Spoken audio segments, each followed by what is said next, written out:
Hey guys, I'm Amit Kumar and welcome to this video in which we are going to talk about uses of Apex. Now Apex is used to create web services, create email services, perform complex validations, create complex business process, create custom transactional logic and attach custom logic to existing operations. So let's discuss them one by one. By creating web services means we are exposing Apex class methods as a web service operation, and hence any external application can call these methods to interact with Salesforce. So if you are having your own objects or if you are dealing with standard objects, you can create Apex class methods as web service operations, and later on these web service operations or these methods can be called from external application so that those external applications can interact with Salesforce. Create email services. So we can write an Apex class to create records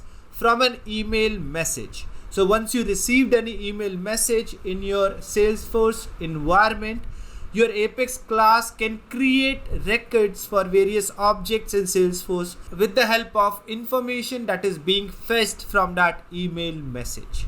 Perform complex validations. So we do have validation rules in Salesforce, which you might have seen or you will definitely see when you will go through the administrator module. But we can certainly create Apex class to perform validation before creating or updating records. And definitely these validations can be more complex than the validations that we do with the validation rules. Create complex business process. So we can create Apex class that can perform complex business processes. So we know that we are having some automation tools in Salesforce like workflow rules, process builders and flows, but definitely they are having some certain set of limitations with them.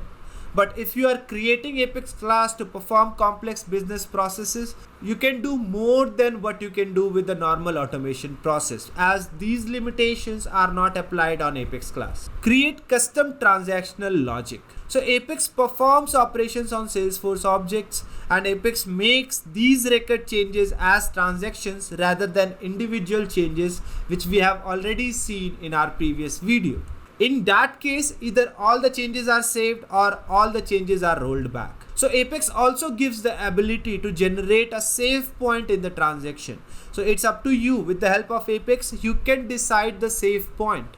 So if you are deciding a save point in a transaction, then the rollback will take place up to that save point, and anything which is saved before that save point is not going to be rolled back.